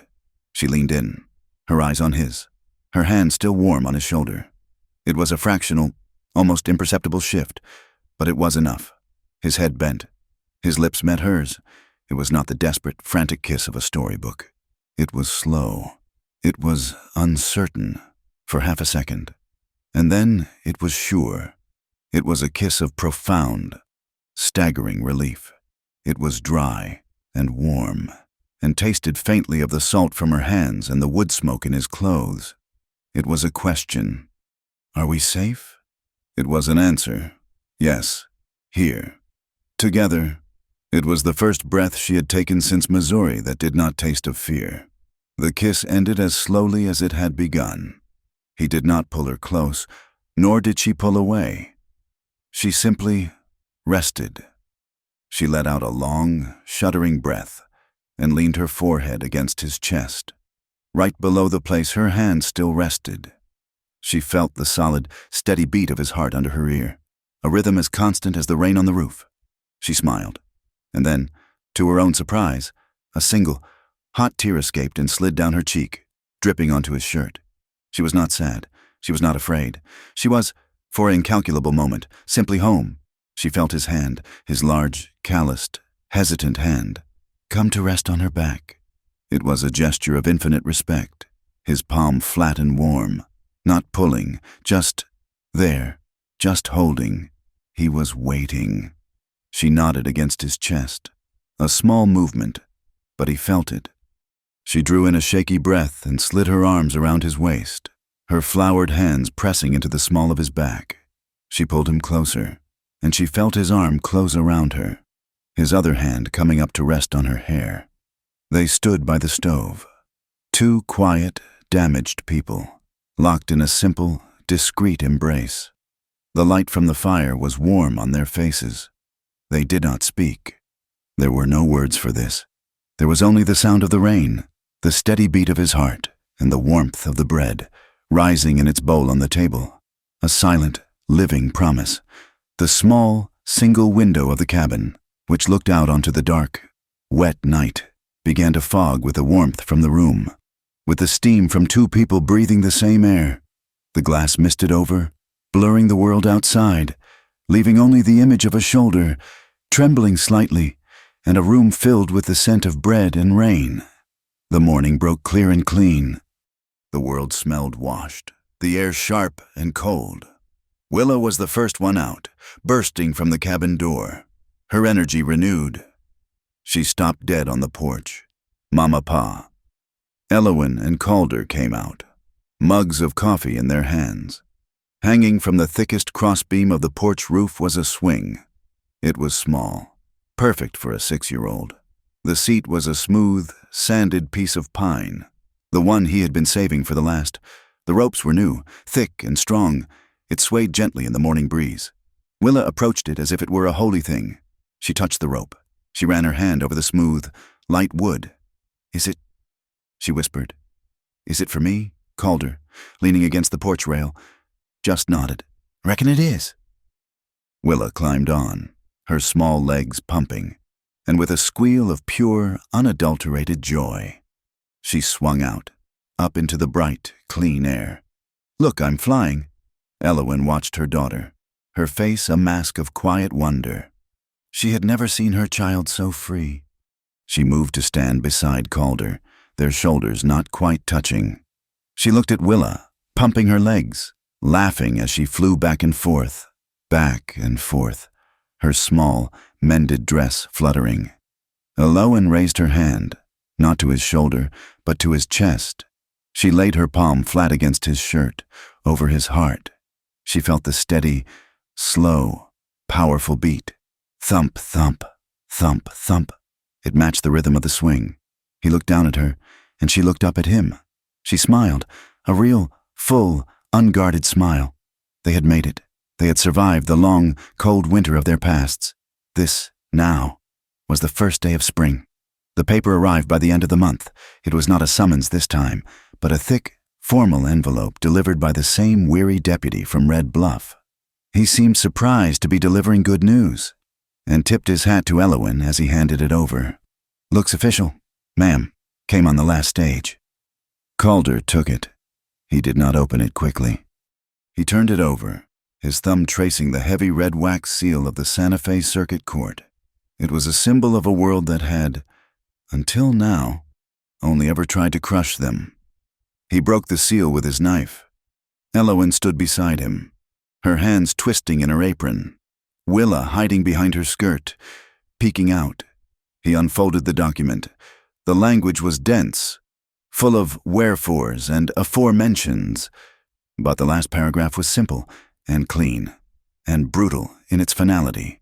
The petition of Ephraim Voss for custodial claim is hereby denied, citing evidence of commercial malfeasance and potential perjury. The court recognizes the lawful marriage of Calder Rourke and Elowen Rourke. The guardianship of the minor child, Willa Rourke, is affirmed and granted to said parties. This matter is concluded. Concluded. Elowen read the final words over his shoulder. Her hand, which had been clutching his sleeve, went limp. A breath she had been holding for a full year, a breath that had started in Missouri, finally left her body. She made no sound, but her shoulders slumped, and she leaned against the cabin wall for support, her eyes closing. Calder laid his hand on her shoulder. He did not smile. His face was a mask of grim relief, as if a heavy, invisible pack had just been lifted from his back. "It is done," he said, his voice low. That night, for the first time, they were not refugees. They were a family. Ira and Polly came over. They brought a small keg of apple cider. Elowen had baked, not a survival loaf, but a sweet, rich cornbread, dark with molasses. She served it with the last of their blackberry honey, the sweetness almost shocking, a luxury they had not dared to indulge in. They ate on the porch, the air cool and the stars sharp. The celebration was quiet, but the quiet was not the silence of fear. It was the silence of peace. Polly Dugan raised her cider mug. "To the Rourke family," she said, her voice rough. "May your gate swing easy and your neighbors be nosy." They all laughed. It was a new sound in this valley. Willa, full of cornbread and feeling the safety in the air, ran to the new gate that Calder had finished. He had not just carved the sign for the hearth. He had burned a larger one for the entrance to the ranch. She stood on the bottom rung, her small fingers tracing the deep, burned letters. "Rourke," she said, sounding it out, her voice high and clear in the night air. "Family, gate." She looked back at them, her face a pale, bright oval in the starlight. "Rourke family gate, that's us." Elowen's eyes stung. She watched her daughter, literate, safe, and named, and she felt a wave of love and gratitude so powerful it almost knocked her to her knees. Later, the neighbors gone, the dishes cleaned, Willa asleep and dreaming. Elowen stood by the stove. Calder was pulling on his jacket. "The Reverend," he said, settling his hat. "He's back at the ferry, just for tonight. I'm going to ride over, give him the news, and thank him for what he did." Elowen nodded. "That's good. That's right." He paused at the door. He looked at her, at the cabin, at the small, safe world they had built. "I won't be long. An hour, maybe 2. Latch the door." "I will," she said, smiling. He bent, his movement still hesitant, and kissed her. It was a husband's kiss, warm and certain, smelling of coffee in the cold night air. "I'll be back." He left. She watched him ride out, the sound of his horse's hooves fading toward the west. She latched the door. She banked the fire. The cabin was warm. She checked on Willa, who was tangled in her blankets, the corn-husked doll beside her. Elowen smiled, brushed the hair from her daughter's face, and went to the main room to mend Calder's shirt. She sat for an hour, the silence broken only by the clock on the mantel and the soft shush of her needle through the wool. The peace was deep and full. The sound that broke it was not a sound at all. It was the sudden, sharp absence of the latch clicking back into place. Elowen froze, the needle in her hand. The door, the heavy pine door, was creaking open. A shadow fell into the room, cast by the moonlight. "Calder," she said, her heart lurching. "You're back so soon." It was not Calder. The man who stepped inside was tall and thin, his shape unfamiliar. He wore a long duster, and his boots were wrong, too new. He saw her. He had not expected her to be awake. Elowen dropped the shirt and screamed, a raw, terrified sound. She lunged for the rifle on the wall, but he was faster. He was not there for her. He crossed the room in 2 strides, kicked open the bedroom door, and went inside. Elowen heard a single, muffled cry from Willa, a sound of confusion, cut short. Elowen scrambled, grabbing the heavy iron skillet from the cold stove, the one she had held against Voss. She ran to the bedroom door. He was coming out, Willa wrapped in a blanket, held tight against his chest. The child was struggling, her mouth covered by his gloved hand. Elowen raised the skillet and swung, all her terror, all her rage, in the blow. She aimed for his head. He turned, taking the iron on his shoulder. He grunted in pain, stumbled, but did not fall. He shoved her hard. Elowen fell backward, her head striking the hard corner of the table. The room exploded in white stars, and the skillet clattered to the floor. She heard the man's boots running. She heard the open door slam against the wall. She heard the sound of a horse, already waiting, galloping away. She lay on the floor, the world swimming. For 1 second. 2. Willa. She pulled herself up, her vision graying, her head screaming. She staggered to the door, out onto the porch. Nothing. The yard was empty. The night was silent. The gate, the Rourke family gate, was wide open. "No!" she screamed. The sound was ripped from her, a sound of animal denial. "No, no, no!" She ran back inside, her hands shaking so hard she could not light the lamp. She fumbled, dropping the match, sobbing. She saw it in the moonlight, the small table by Willa's bed, where she left her a glass of milk, was overturned. The glass lay shattered, the milk a pale, spreading pool on the dark floorboards, and next to it, small and dark and lost, a single blue ribbon, the one Willa had worn in her hair. Elowen's legs gave out. She knelt on the floor, her hand reaching for the ribbon, her fingers closing around it. She made no sound now. The scream had frozen in her throat, a cold, solid block of ice. She was still there, kneeling. When Calder returned, he saw the open gate. He saw the open door. He saw her on the floor, the blue ribbon clutched in her white-knuckled fist. He did not ask what had happened. His eyes swept the room, taking in the scene with a cold, terrifying speed. The overturned table, the spilled milk, the floor. His gaze locked on something near the doorway. Elowen had not seen it, a strange, muddy boot print, still damp, and next to it, in the dust, something small and metallic. Calder knelt. He picked it up.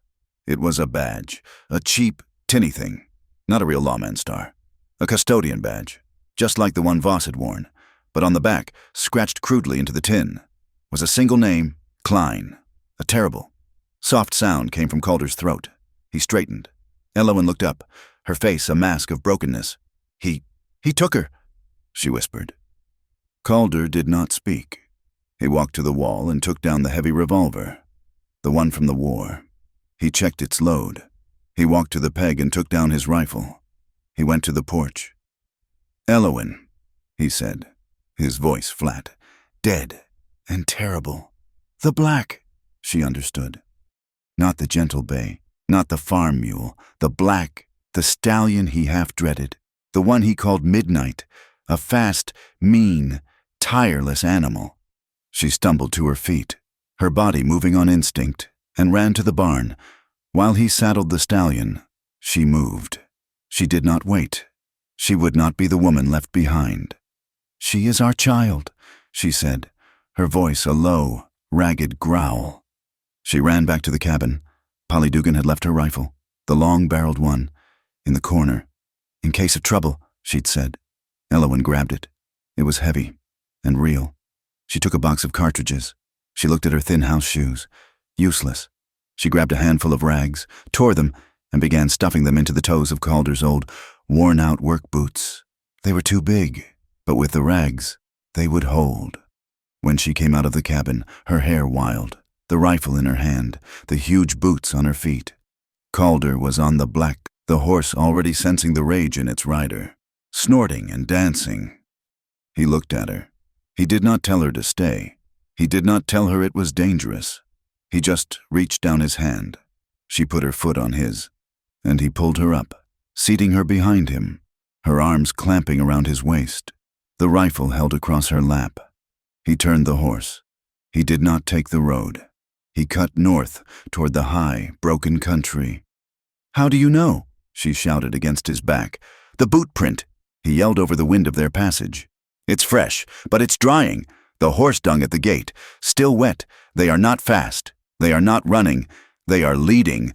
Where?" "Dry Needle Canyon," he said, and his voice was granite. They rode in silence for 20 minutes, the stallion eating the ground. Calder stopped at the ridge, his eyes scanning the trail, invisible to her. "Here," he said. He pointed. A single, overturned rock, its underside still dark and damp. A fresh slide. They came this way. He dismounted, pulling her down with him. "From here, we walk. The horses are loud." He tethered the black. They moved into the narrow, dark cut of the canyon, a place of shadows and steep, crumbling rock walls. And then Elowen smelled it, a faint, sickly sweet scent on the night wind. "Tobacco," she whispered. "Voss," Calder confirmed. His arrogance, he was there, he was smoking. They crept forward, Calder moving with a silence she did not know a man so large could possess. Ellison, in her clumsy boots, did her best, stepping where he stepped. He stopped, pulling her flat against the rock wall. High above them, on the canyon's rim, a light. It was not a bright, open flame. It was a lantern, its glass muffled with a dark cloth, casting only a faint, brownish, downward glow. It was moving. A man, pacing. A lookout. They were in the trap. The night, which had been a cradle of peace, was now a suffocating, black-shrouded enemy. The only sound was the wind, the distant scuff of the lookout's boot, and the pounding of Elowen's heart, a desperate, trapped drum in the terrible, cold dark. The canyon air was cold, a dead, sterile cold that carried no scent, no life. Dry Needle Canyon was a fracture in the earth, a place where the moon only lit the high rims, leaving the floor in a black, bottomless shadow. Calder moved first, his body a liquid shadow against the rock. Elowen followed, her breath held tight in her chest, the heavy, oversized boots a clumsy, silent burden. She forced her steps to match his, planting her foot only where he had planted his. He stopped, his hand shooting back, flat and hard, against her chest. She froze. They had rounded a protrusion of sandstone. Ahead, the canyon opened slightly, bisected by a chasm. Spanning it, a natural arch of rock, narrow and treacherous, was the only path. The stone bridge, and on the far side, a fire, not a small, cautious fire. A large, arrogant blaze, fed by stolen wood. It cast a dancing, theatrical light on the men gathered around it. Elowen saw him first, Ephraim Voss. He was standing by the fire, his city coat unbuttoned, warming his pale hands. 3 other men were with him. One was the lookout from the rim. The other 2 were massive. One, a heavy, bearded man, was Bram Klein, and he was holding Willa. The child was not fighting. She was standing, rigid, her small body captured in the circle of Klein's arm. Her face was a pale, white mask, her eyes huge and dark, fixed on the flames. Elowen made a sound, a low, guttural tear in her throat. She started to move, to run, to scream. Calder's arm was a bar of iron, yanking her back into the blackness, his other hand clamping hard over her mouth. She fought him for a second, her nails digging into his wrist. A blind, maternal panic. "Quiet," he breathed, his voice not a whisper, but a command, sharp and cold against her ear. "They see you. She's dead. Wait." "Mr. Rourke." Voss's voice was a jovial, oily sound that echoed strangely in the enclosed space. You are impressively prompt. I knew you would not abandon your property. He had seen their movement. Bram Klein laughed. A low, rattling sound. He pulled Willa tighter, and with a deliberate, casual cruelty, he laid the flat of a skinning knife against her small throat. Willa did not cry. She just closed her eyes. "So, here are the terms," Voss called, stepping forward into the light, a small, silver-plated pistol in his hand. "A simple exchange. The court, in its blindness, failed to recognize my rights. So we will settle this out of court. The child is my blood. The woman," he nodded toward the darkness where Elowen hid, "is the one who filled the court's ears with poison. She is the one who slandered my name. She is the one who is the real problem." Elowen's blood ran cold. She understood. He had not taken Willa to get her. He had taken Willa to get him. "Send the wife across." "Rourke," Voss announced, his voice booming with the confidence of a man holding all the cards. "Send me the bookkeeper who cost me my good name, and you and the child can walk away. A simple trade." Calder was still, his body pressed against hers in the darkness. She could feel the hard, rapid beat of his heart, or perhaps it was her own. "He's lying," she whispered, her lips moving against his glove. "I know." Calder breathed back. His voice was different. It was not the voice of the farmer, or the husband. It was the voice of the man who had cleaned his war revolver. Cold, fast. "He'll kill us both. He has to. What do we do?" "He's arrogant," Calder said, his breath ghosting her ear. "His fire is too big. He's standing too close to the spill." "The spill. When I rode to thank the Reverend," Calder whispered, a grim, new truth dawning on her. "I did not just go to the Reverend. I knew this was his place, his boat hole.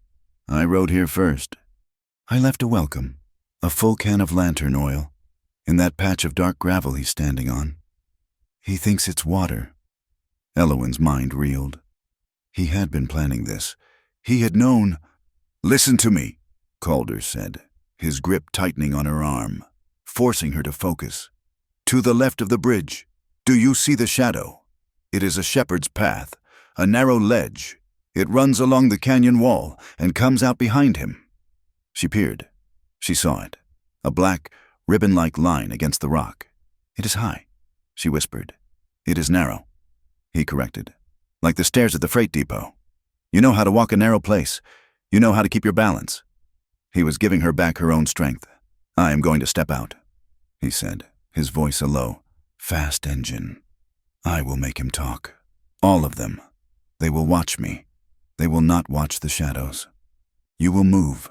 You will take Polly's rifle. You will get to Willa. Do not shoot. When you have your hand on her, you scream. That is the signal. You scream, and I will finish this. Calder, no. Trust me, Elowen." He looked at her, his face a map of shadows, his eyes two burning points of light. "This is not a negotiation. 3 breaths. That is all you have. Go!" Before she could argue, he was moving. "Voss!" he shouted, his voice echoing. "A trade. You said I'm here." He stepped out into the full light of the fire, his hands raised high, away from his body. He was broad and tall, and he looked, for all the world, like a man who was surrendering. A sensible choice.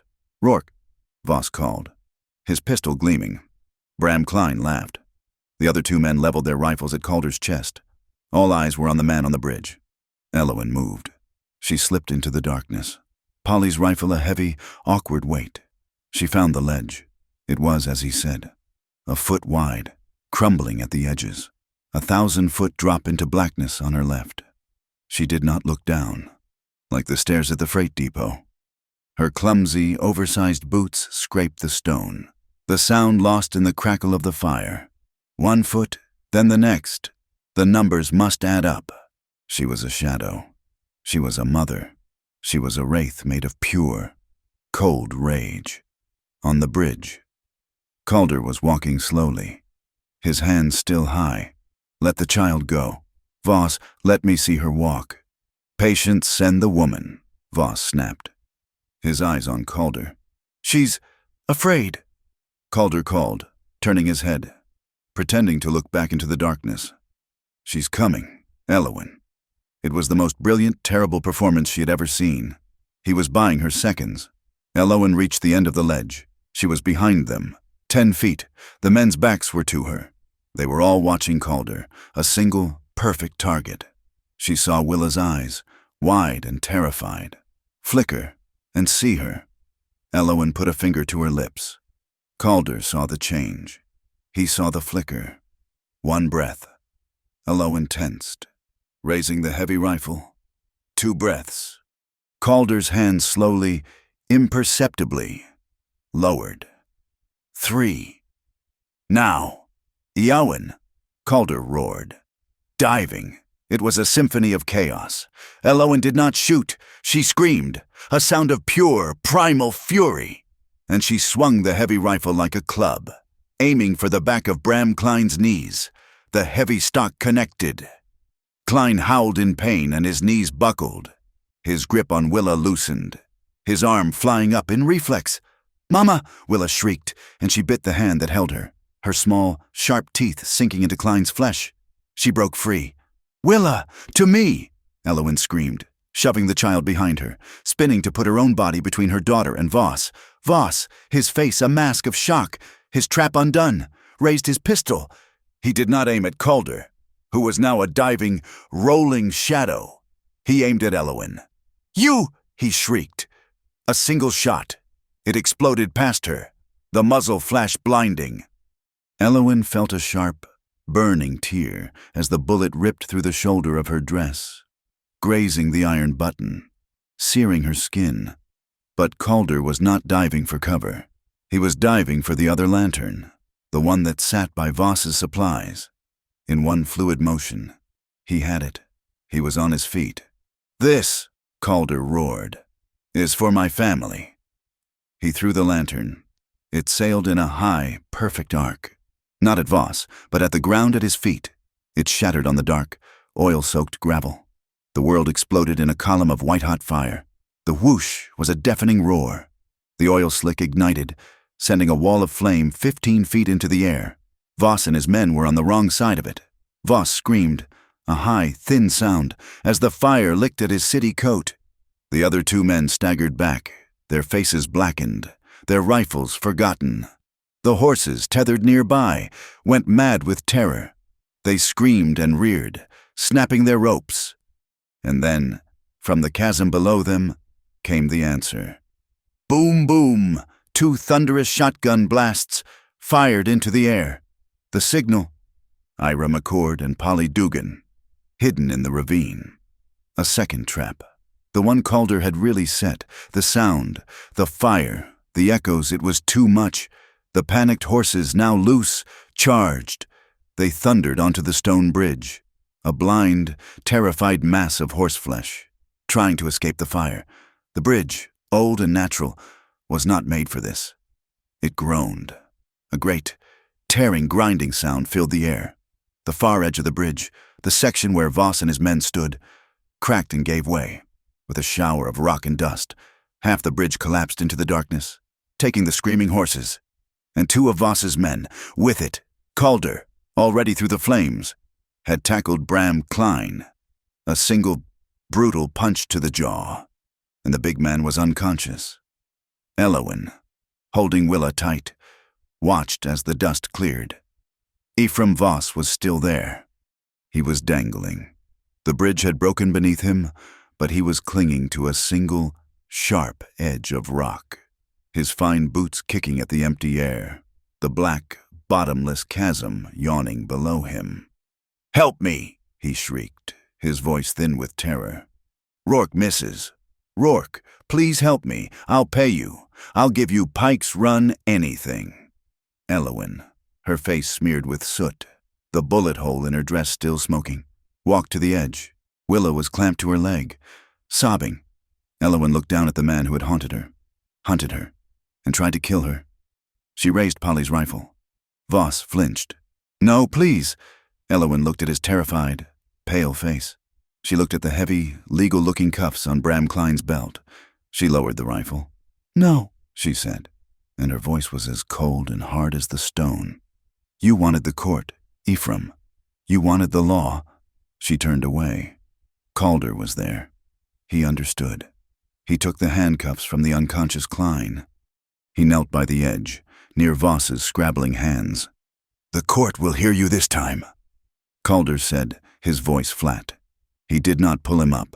He snapped one cuff around Voss's trembling wrist, and he snapped the other, not to his own, but to a heavy iron piton that had been driven into the rock a generation ago by a surveyor. "The deputy will be by in the morning," Calder said. "He'll want to hear your side." He left him there, dangling, cuffed, and defeated. Ira and Polly climbed up the shepherd's path, their shotguns in hand. "Fire was a nice touch, Calder," Polly said, but Calder was not listening. The adrenaline was gone. Elowen's legs gave way, and she sank to her knees, pulling Willa into her arms.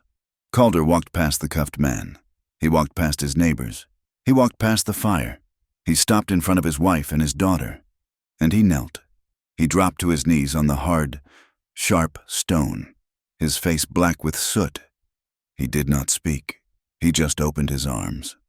Willa, seeing him, broke free from Elowen. She launched herself at him, a tiny, sobbing cannonball. "Pa!" she cried, her voice muffled in his shirt. "Pa, you came, you came!" Calder's arms, the ones that had thrown a lantern and punched a man, closed around her. He buried his face in her hair, his whole body shaking with a force that was not violence, but its opposite. Elowen crawled the last few feet. She was crying, silent, racking sobs. She did not hug him. She just put her hand on the back of his head, her fingers tangling in his soot-matted hair. He looked up, his face a ruin of relief, his eyes wet. Elowen leaned forward, her strength gone, and touched her forehead to his, 2 ragged, broken breaths, 2 hearts, pounding against the stone. A husband, a wife, a child. And then a strange, choked, hysterical sound bubbled up from Elowen's chest. It was a sob, but it was a laugh. It was the sound of the long, cold winter finally, blessedly, breaking. He pulled her in, one arm for his daughter, one for his wife, and held them both, a single, living, breathing thing, forged in the fire on the edge of the world. The sign on the gate was no longer just a carving. Calder had taken it down after the deputy returned from Dry Needle Canyon, after the news had spread that Ephraim Voss and Bram Klein were in irons, awaiting a federal judge. He had taken the sign. Rourke family. And he had used a hot iron from the forge. He burned the letters deep. He followed the lines he had carved, the smell of scorching pine sharp and clean in the air. The fire, which had been his weapon in the canyon, now became his tool. He burned the name into the wood until it was a deep, black, permanent brand, a mark that could never be sanded away, never be erased by wind or rain. When he hung it again, it was no longer just a sign. It was a crest. It was a statement. It was a Gia Hui, a family coat of arms, forged in fire. Autumn came, and the land, which had been so cruel, relented. The harvest was good. The wheat Calder had planted, the small crop Elowen had insisted they tend, came in golden and heavy. They held a harvest supper. The cabin, once a small, lonely box, was overflowing with light and noise. Ira McCord was there, and Polly Dugan, and the deputy, and a dozen other faces from the sparse, scattered ranches. They were a community, bound not by proximity, but by a shared understanding of the land's harshness, and the table. It was the one Calder's father had built, a massive, scarred, beautiful piece of timber, dragged out onto the porch to hold the feast. It was a simple, powerful spread, a huge, bubbling pot of beans, thick with salt pork, jars of pickles Elowen had put up, and bread, loaves and loaves of it, dark and light, all baked by Elowen in the iron stove, all from the starters she had cultivated, all from their own wheat. The cabin smelled of wood smoke and yeast and people. After the meal, as the cider was passed, Willa, who had been vibrating with a secret, stood on a stool. She was not the pale, silent ghost of the wagon. She was not the terrified captive of the canyon. She was a Rourke. She wore a new dress, and her hair was tied with a bright red ribbon. In her hands, she held a book, a new one, with a clean, blue cover that Calder had brought back from a trip to Santa Fe. She opened it, and in a voice that was high and clear and did not tremble, she began to read. "The sun did not shine," she read, her small finger tracing the words.